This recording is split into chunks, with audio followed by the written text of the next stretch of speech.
Ramzan start होने वाला है और हम ख़वातीन की कोशिश होती है कि जो चीज़ें हम रमज़ान से पहले पहले बनाकर स्टोर कर सकते हैं वो कर लें, ताकि रमज़ान में ज़्यादा से ज़्यादा टाइम हमें मिले और हम इबादत कर सकें। सही है, तो उसी से रिलेटेड आज की रेसिपी आपके साथ शेयर करने जा रही हूँ और वो है फ्रोज़न पराठा की रेसिपी।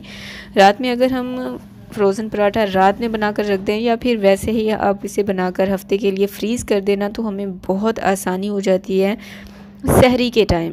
बाज़ औक़ात ऐसा होता है कि आँख नहीं खुलती है टाइम पर, तो अगर पराठे बनाकर रखे हुए होंगे तो सहरी में झटपट से 10 मिनट में आप सहरी बनाकर सब अपनी फैमिली को रोज़ा रखवा सकते हैं। अस्सलाम वालेकुम, मैं हूँ उर्वा और आप देख रहे हैं ice and spice YouTube channel. तो टाइम वेस्ट किए बिना चलिए रेसिपी स्टार्ट करते हैं। सब्सक्राइब करें ice and spice YouTube channel को, साथ में घंटी का बटन प्रेस करके ऑल पे क्लिक करें और पाएँ डेली अपडेट। बिस्मिल्लाह करके रेसिपी स्टार्ट करते हैं। यहाँ पर मैंने लिया है गेहूं का आटा। आप आटे की जगह पर मैदे का भी इस्तेमाल कर सकते हैं, ये आपकी अपनी चॉइस है।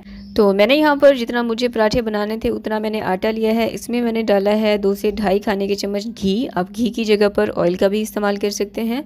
और अगर आप आटे में घी या फिर ऑयल नहीं डालते हैं तो आप स्किप भी कर सकते हैं। और थोड़ा सा इसमें नमक डालकर इसको आपने अच्छे से मुक्की लगाकर डो गूंद लेनी है। और पराठों की डो कभी भी, ये पहली टिप है, पराठों की डो कभी भी नरम नहीं होती, सॉफ्ट नहीं होती, बल्कि थोड़ी सी आपने हार्ड रखनी है। और हार्ड कितनी, ये भी आपको अंदाज़ा हो रहा होगा जिस तरह से मैं आटा गूंद रही हूँ।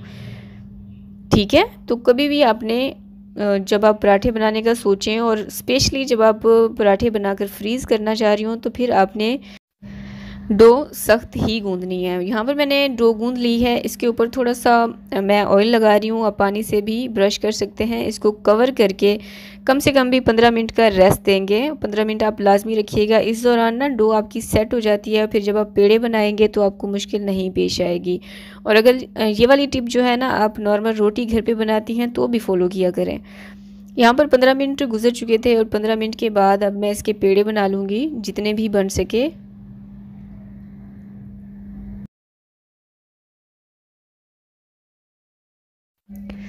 अच्छा, यहाँ पर मैंने 4 पेड़े बनाए थे और बाकी मैंने सोचा कि एक और रेसिपी आपके साथ शेयर कर देती हूँ, इसलिए मैंने वो डो बचा ली थी। और वो मैं आपके साथ वेजीज़ का पराठा शेयर करने लगी हूँ, जो कि नेक्स्ट रेसिपी होगी, तो आप लाजमी देखिएगा, बहुत लाजवाब रेसिपी होगी वो। अच्छा, यहाँ पर काउंटर पर थोड़ा सा आप आटा डस्ट करें और इसकी रोटी बेल लें। मोटी सी रोटी होनी चाहिए, बहुत पतली आपने नहीं बेलनी है। और जो खुश्की होती है उसका भी इस्तेमाल आपने ओवर नहीं करना, ठीक है। तो यहाँ पर मैंने रोटी बेल ली है, इसके ऊपर थोड़ा सा आटा इस तरह से फैला देंगे और उसके बाद ब्रश की मदद से मैं घी लगा रही हूँ, आप चाहें तो ऑयल भी लगा सकते हैं। और इस तरह से इसकी कटिंग कर लेंगे। अच्छा, आज ना मैं आपके साथ 4 तरह के पराठे की शेप शेयर करने लगी हूँ, तो जो आपको इजी लगे आप वो पिक कर लीजिएगा और उसी तरह से आप अपने पराठे बना लीजिएगा। तो पहला जो मेथड है वो तो ये है कि आपने पहले स्ट्रिप्स कट लेनी है सारी नाइफ़ की मदद से या फिर पिज़्ज़ा कटर की मदद से, और उसको फोल्ड करके इस तरह से आपने पराठा बना लेना है। और जो दूसरा मेथड है, सेम रोटी मैंने बेली, उसके ऊपर आटा लगाया, उसके ऊपर घी लगाया, और जो दूसरा मेथड है वो है ये वाला कोन वाला, यानी कि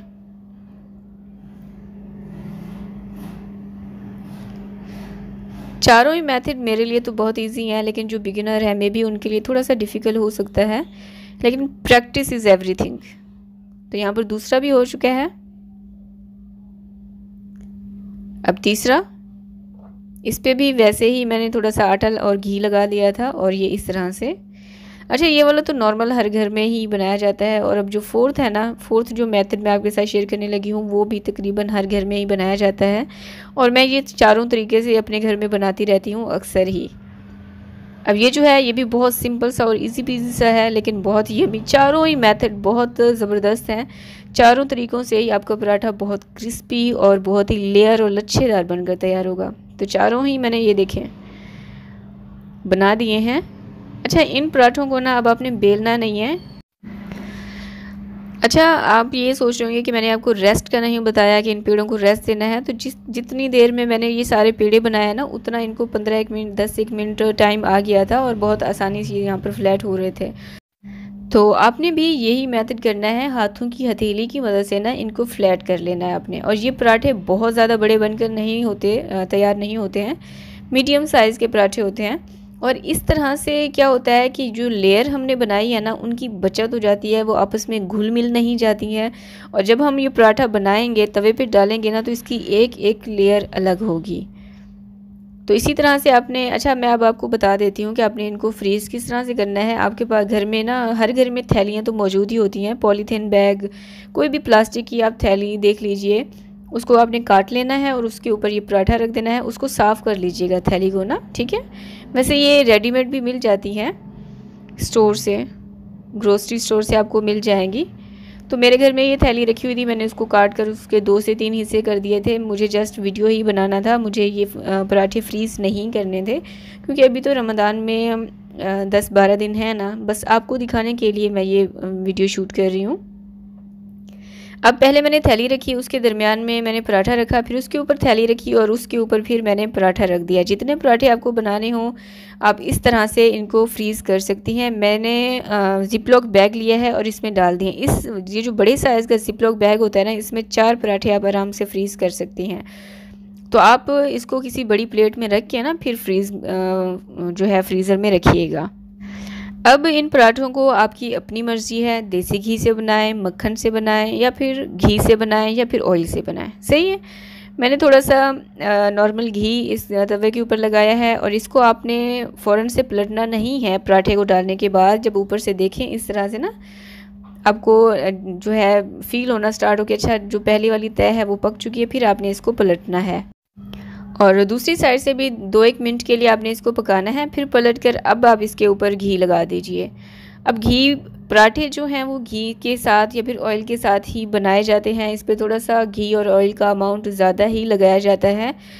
लेकिन मैंने नोट किया है बहुत से लोग कंप्लेन करते हैं कि जी उफ़ बहुत ऑयल हो गया, बहुत घी हो गया। तो अगर आपको नहीं पसंद है तो आप कम कर दीजिएगा, आप ऑयल ना लगाइएगा या फिर घी मत लगाइएगा, सही है। मेरा पराठा है, मैंने खाना है, इसलिए मैंने इसके ऊपर थोड़ा सा ज़्यादा घी लगाया है, और इतना ज़्यादा भी नहीं लगाया, बेसिक सा अमाउंट मैंने इसके ऊपर लगाया है। और आप चेक करें, 7 से 8 मिनट लगेंगे इस पराठे को बनाते हुए। चूल्हे की जो आंच है उसको मैंने मीडियम लो रखा हुआ है, और मीडियम लो आंच पे ही ये पराठा क्रिस्पी सा बनकर तैयार होता है। अगर आपके चूल्हे की आंच हाई होगी तो फिर आपका पराठा क्रिस्पी नहीं बनेगा। तो यहाँ पर मैंने चारों पराठे पका लिए हैं। इसके ऊपर थोड़ा सा मक्खन रखेंगे, क्योंकि मक्खन मुझे बहुत ज़्यादा पसंद है, और इस वक्त मेरे घर पे अचार भी नहीं था। आप इसको अचार वाली जो मिर्चें होती है ना उसके साथ खाएं, मक्खन के साथ खाएं, हरा रायता जो होता है, जो दही की चटनी होती है, उसके साथ सर्व करें। ये आपकी अपनी मर्ज़ी है, जिस तरह से मर्ज़ी इसको एंजॉय करें। मैंने परफेक्ट सी रेसिपी आपको दे दी है। फिर भी अगर आपको कुछ समझ में नहीं आता है तो कमेंट सेक्शन आपके लिए हाजिर है, कमेंट करें। इंशाल्लाह मैं कोशिश करती हूँ कि सबको रिप्लाई कर सकूँ। अदरवाइज़ आप मुझसे इंस्टाग्राम पर भी कांटेक्ट कर सकते हैं। मेरे इंस्टाग्राम का जो यूज़र नेम है वो है iceandspice.pk, ठीक है। आप मुझसे वहाँ पर कोई भी सवाल कर सकती हैं। तो ये देखें, बहुत ही क्रिस्पी सा ये और लच्छेदार पराठा बनकर तैयार होता है। ज़रूर इस रेसिपी को ट्राई करें। और हाँ, मुझे पता है आपने अभी तक वीडियो को लाइक नहीं किया होगा, जल्दी से लाइक भी कर दें और वीडियो को शेयर भी कर दें। Thanks for watching.